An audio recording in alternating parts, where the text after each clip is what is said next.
श्री 1008 रुद्र महायज्ञ के तीसरे दिन कथावाचक बाल विदुषी प्रेरणा किशोरी ने श्रीमद् भागवत कथा का पाठ किया।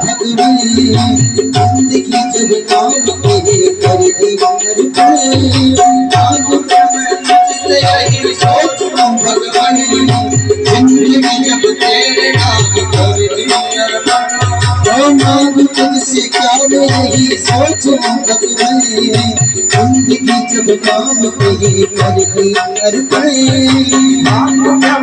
तुझसे यही सोचूं भगवान जिंदगी जब तेरे नाम पर दी अर्पण सब कुछ तेरा कुछ नहीं मेरा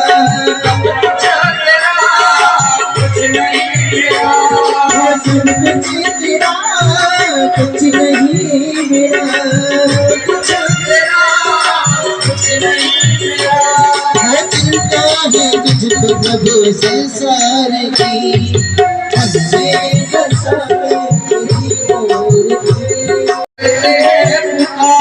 ये भक्त तेरे प्यार करते हैं भक्त तेरे प्यार करते हैं प्यास प्यास करे प्रभु तेरी आरती हमसे बसा कर तेरी मूर्ति उतारो आरती उतारो गिरधर तेरी आरती उतारो गिरधर तेरी आरती हमसे बसा कर तेरी मूर्ति उतारो गिरधर तेरी आरती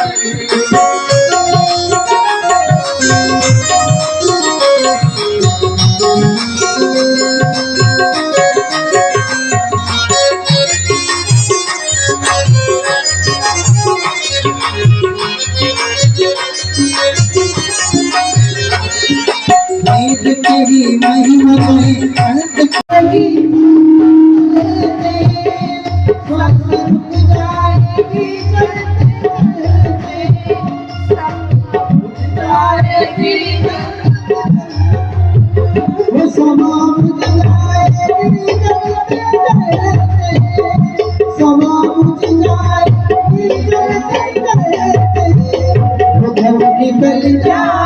निकल जाएगा आदमी का साथ देती नहीं किसी का साथ देती नहीं वो क्या भरोसा है जिंदगी का साथ देती नहीं किसी का साथ देती नहीं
राधे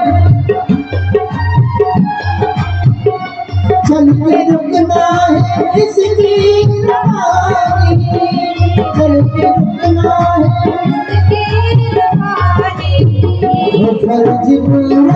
है फर्ज पूरा करो आदमी का साथ देती नहीं है किसी का साथ देती नहीं है किसी का साथ देती नहीं है किसी का क्या भरोसा है जिंदगी का क्या भरोसा है जिंदगी का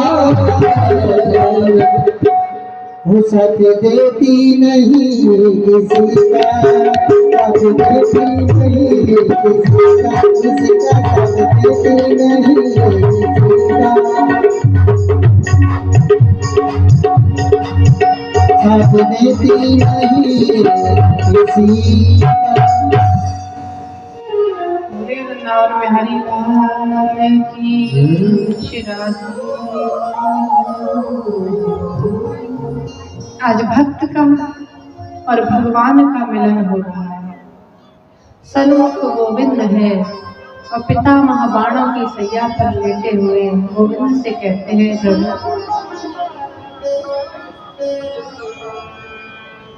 भगवान ने पूछा कि आप हमें इतना प्रेम करते हो तो एक बात बताओ कि महाभारत के युद्ध के समय आप कौरवों की तरफ क्यों हो गए थे? भाई आप पांडवों को भी पसंद करते हो, हमें भी प्रेम करते हो, तो लड़ाई भी हमारी तरफ से लड़नी चाहिए थी। और लड़ाई तुमने कौरवों की तरफ से लड़ी हमें मारने के लिए, तो ये कैसा प्रेम है आपका? कितना सुंदर कहा पितामह ने। कहते हैं, गोविंद अगर मैं आपकी सेना में आता और आपकी सेना की तरफ से युद्ध करता तो मेरा रथ या तो आपके रथ के बगल में होता या पीछे होता, और मान लिया कि आपके रथ से आगे भी होता तो मुझे आपके दर्शन तो नहीं होते। युद्ध में तो मरना ही था, न जाने कब किसका बाढ़ लग जाए, कौन मर जाए। तो कहने लगे, प्यारे गोविंद मैंने युद्ध में इसलिए विपक्षी पार्टी को चुना, इसलिए हम दूसरे पक्ष में चले गए कि जब हम लड़ेंगे तो मेरा रथ मेरे गोविंद के रथ के सामने होगा। किसी का भी बाण लगे, जब भी मेरे प्राण निकले तो मेरा कृष्ण मेरे सामने तो होगा। पूरे महाभारत के युद्ध में मेरी दृष्टि आपको ही देखती रही, आपके ही दर्शन करती रही।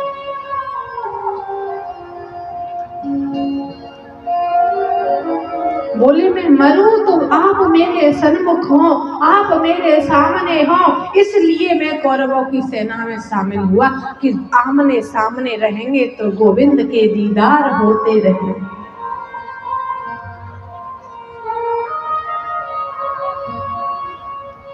गंगा पुत्र थे पितामह, कह रहे हैं प्रतिज्ञा ली थी पितामह ने, स्वनिगम मपहार मत प्रतिज्ञा मृत मद कर्तु मवप्लुतो रथस्थ रथ रथ। कहा था कि जब भगवान ने प्रतिज्ञा ली थी कि जब हम युद्ध करेंगे तो हम अस्त्र शस्त्र नहीं उठाएंगे, बस आपके साथ रहेंगे। आप हमसे ये कहो कि धनुष बाण हाथ में लेकर के लड़ो, तो ये काम हम नहीं करेंगे भैया, बिल्कुल हम किसी को मारने वाले नहीं है। पांचों पांडवों से कह दिया था, पहले ही सुन लो, हमसे लड़ाई लड़वाओगे तो हम तो लड़ने वाले नहीं है। हाँ, अगर तुम कहो कि रथ पे बैठे रहना, देखते रहना, तो ये काम हम कर सकते हैं। बोले ठीक है। इधर भीष्म पितामह ने प्रतिज्ञा ली थी कि अगर हमने भी भगवान कृष्ण से अस्त्र नहीं उठवा दिया तो हमारा नाम भी गंगा पुत्र नहीं है, हम भी शांतनु सुत कहलाने लायक नहीं रहेंगे। तो जब रथ का पहिया उठाया था ना भगवान कृष्ण ने, तो वो अपने भक्त की प्रतिज्ञा को रखने के लिए ही उठाया था। पितामह की प्रतिज्ञा टूटे नहीं, पितामह का मान सम्मान बना रहे, भक्त का मान रखने के लिए भगवान ने अपनी प्रतिज्ञा को तोड़ दिया, अपने वायदे को तोड़ दिया और गए दौड़ करके जा करके रथ से उखाड़ करके पहिया अपने हाथों में ले लिया। तो इस प्रकार से भीष्म पितामह की प्रतिज्ञा को भगवान ने पूर्ण किया था। तो कह रहे गोविंद, अब हमारी आपकी बहुत बातें हो गई, अब मुझे बहुत कष्ट हो रहा है, अब मुझे विदाई दो, इस पंच भौतिक शरीर से मेरे प्राण निकल जाएं गोविंद, और एक आखिरी कार्य आप मेरा कर दो कि मेरी पुत्री है, आप उससे विवाह कर लो, अपने चरणों में उसको स्थान दे दो। पांचों पांडव खड़े थे, चौंक गए, बोले महाराज विवाह तो हुआ नहीं, पुत्री कहां से हो गई? बोले ये पुत्री कब पैदा कर ली? तो बताते हैं कि पुत्री अर्थात कोई बालिका नहीं थी, अपनी बुद्धि रूपी पुत्री को भगवान के श्री चरणों में समर्पित करना चाहते हैं पितामह। और बस गोविंद का दीदार करते करते देखते देखते अपने प्राणों को भगवान के श्री चरणों में एक दिव्य ज्योति निकलती है और ठाकुर जी गोविंद गोपाल के चरणों में जाकर के समाहित हो जाती है। बोलिए भक्त वत्सल भगवान की।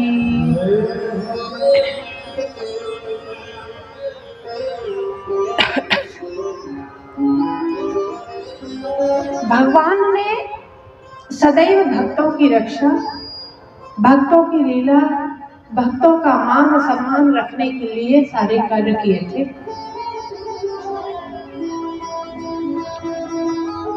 एक बार एक बड़ा सुंदर प्रसंग है भगवान रामचंद्र जी का, कि जब रावण सीता मैया को उठा ले गया था, अशोक वाटिका में ले जाकर के सीता मैया को रखा,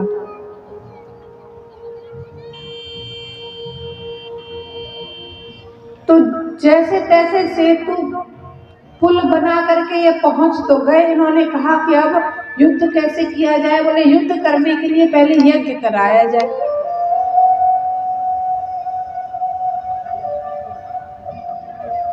विजयी यज्ञ कराया जाए जिससे हमें विजय प्राप्त हो, क्योंकि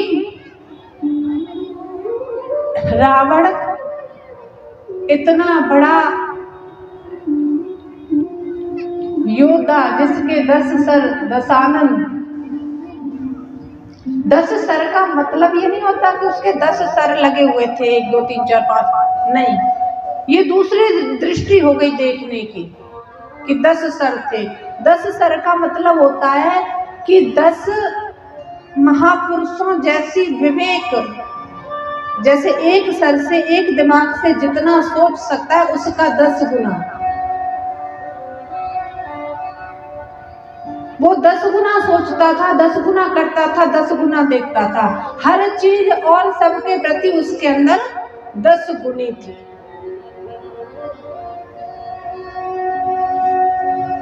तो भगवान रामचंद्र जी थे और जावंत बाबा थे। तो जावंत बाबा क्या थे?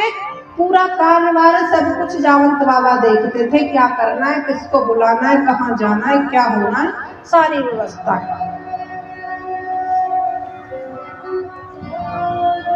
तो महाराज जावंत बाबा कहने लगे कि प्रभु राम एक काम करो, विजय यज्ञ करा दो। यज्ञ करा के युद्ध करने जाओगे तो विजय प्राप्त होगी। महाराज जंगल में बैठे, रुपया न पैसा, सामग्री न वस्तु, और यज्ञ कैसे हो? पंडित जी की कोई व्यवस्था नहीं है। तो भगवान रामचंद्र बोले कि जावंत काका बात तो सही है, यज्ञ तो करा दे, पर यज्ञ ऐसे पंडित जी से कराओ जो शंकर भगवान का तो परम भक्त हो और ज्ञानी और विद्वान हो। यज्ञ का महत्व भी तभी है, फल तभी मिलता है जब उसको कराने वाला उचित विद्वान व्यक्ति हो।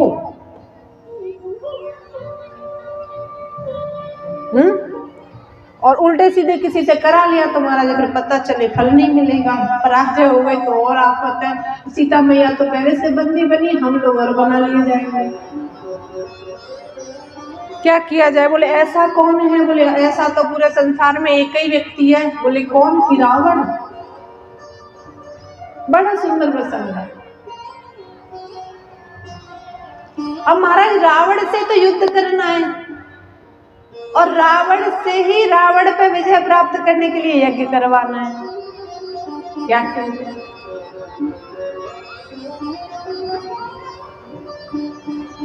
तो बोले जावंत काका बात ऐसी है कि प्रयास करो, प्रस्ताव लेकर के तो जाओ, पूछो तो सही रावण से कि वो तैयार है या नहीं। जावंत काका पहुंचे। रावण को पहले से पता था, सभा में कह दिया कि सुनो, जावंत अगर आए तो कोई उन्हें रोकेगा नहीं, कोई उनसे पूछेगा नहीं कि कहां जा रहे हो। बोले ठीक है महाराज। जावंत काका चले आ रहे हैं, बढ़िया लंका में प्रवेश हो गए। देख रहे हैं इधर उधर द्वारपालिक सैनिक हजारों व्यवस्था है, लेकिन जावंत काका चारों तरफ देखते देखते चले जा रहे हैं। रावण उठ करके आ गया, जावंत काका को देखा, प्रणाम किया, बोला है जावंत जी। बोले आप कैसे यहाँ? आइए विराजमान हो जाइए। जावंत काका बोले विराजमान तो हम हो जाएंगे, पर हम एक बड़े उचित कार्य से आपके पास आए हैं।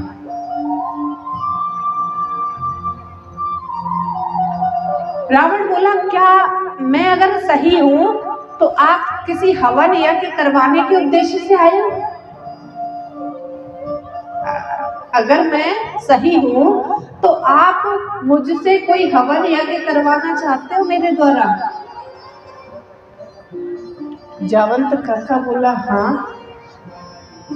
यही उद्देश्य है मेरा।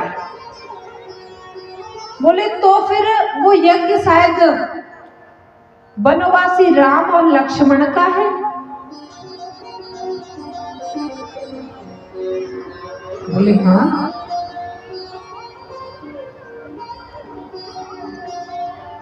तो बोले वो यज्ञ कहीं मेरे ऊपर विजय प्राप्त करने का तो नहीं है? बोले हाँ है।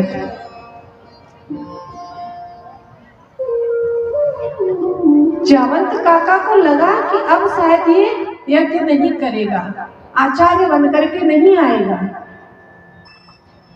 रावण कहने लगा ठीक है मैं करूंगा।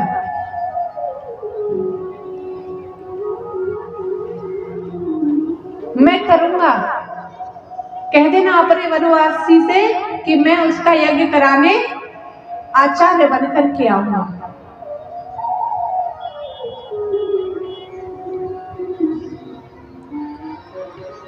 तो बोले और ये भी कह देना साथ में कि वो तो तुम्हारा हमारा जो जजमान है वो तो जंगल में बैठा है, वन में बैठा है,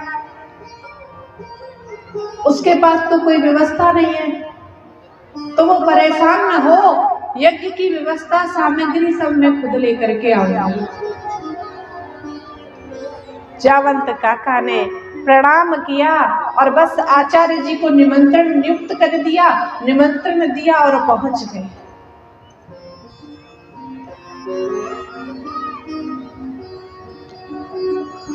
पहुंचे, जाकर के भगवान राम बैठे हुए थे पत्थर के ऊपर, प्रणाम किया। भगवान रामचंद्र ने उठ करके रावण को प्रणाम किया, आचार्य वर को प्रणाम किया, दंडवत किया और हाथ जोड़ के कहने लगे आचार्य आप मेरा ये अनुष्ठान, मेरा ये यज्ञ कराइए।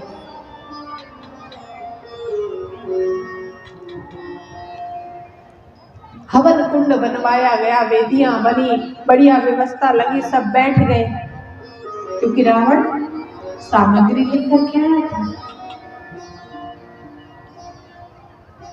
और इतना ही नहीं, यही सामग्री नहीं, रावण सीता मैया को भी रथ में बिठा करके साथ लेके गया था भगवान का यज्ञ कराने के लिए, अनुष्ठान कराने के लिए।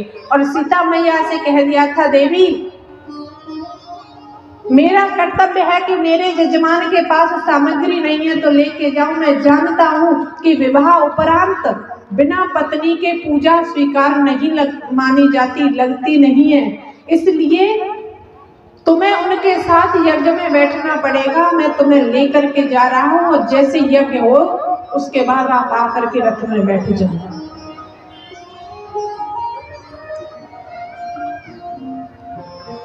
माता सीता पहुंची, रावण ने अनुष्ठान कराया आचार्य बन करके, यज्ञ हो गया, सीता माता को बिठाया गया भगवान के बगल में, विधि विधान से रावण जैसे विद्वान से शंकर भगवान का परम भक्त उसके द्वारा अनुष्ठान हुआ। और अनुष्ठान करने के बाद रावण वहां से चलने लगा तो भगवान हाथ जोड़ के खड़े होने लगे और कहने लगे, आचार्यवर आपकी दक्षिणा, आपने मेरा यज्ञ कराया, अनुष्ठान कराया, आपकी दक्षिणा क्या लोगे? क्या मैं दे सकता हूं? मांगिए आप मुझसे। रावण कहने लगा, तू वनवासी है, वन में रहता है, तेरे पास क्या है मुझे देने के लिए? भगवान कहने लगे, प्रभु मैं क्षत्रिय हूं, मैं पूजा पाठ कराने के बाद आचार्य को खाली हाथ अपने घर से नहीं जाने दे सकता। तो रावण ने कहा,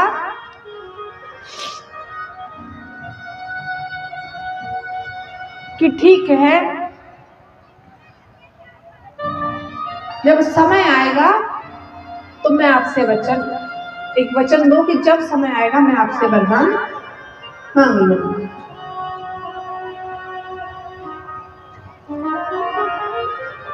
तो इस प्रकार से रावण ने भगवान राम का यज्ञ कराया था आचार्य बन के। इतने विद्वान थे और यज्ञ किस चीज का था? रावण को ही मारने का, लंका पर विजय प्राप्त करने का। ये था क्या? यह है बात कि रावण भी जानता था कि मेरी मृत्यु भगवान के हाथों है, मेरी मृत्यु नहीं, ये कल्याण है। ये सारा प्रारूप खेल भगवान ने बनाया कि मैं रावण तक पहुंच पाऊं और रावण की इच्छा को पूर्ण करूं। उसका उद्धार रावण का भगवान के ही हाथों से था।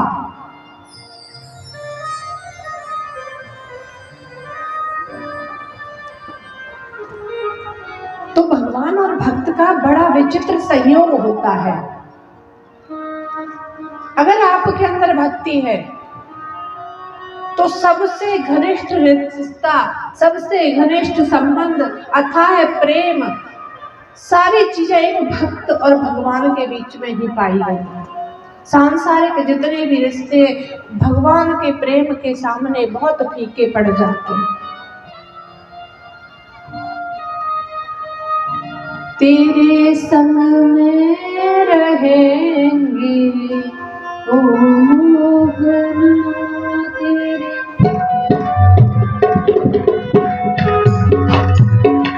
तेरे संग में रहेंगे ओ मोहना,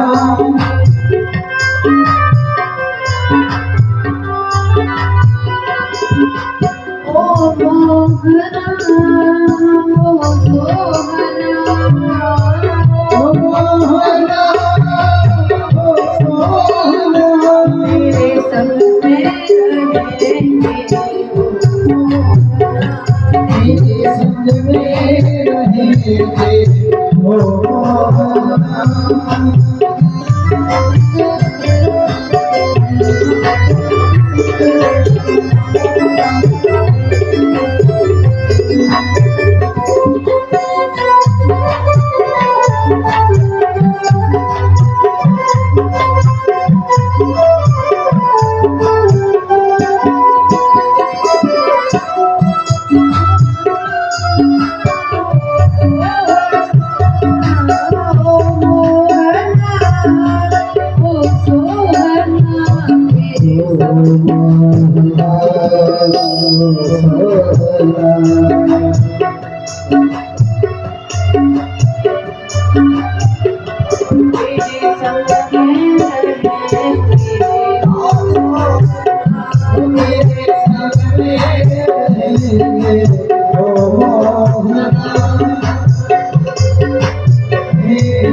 हो मोहना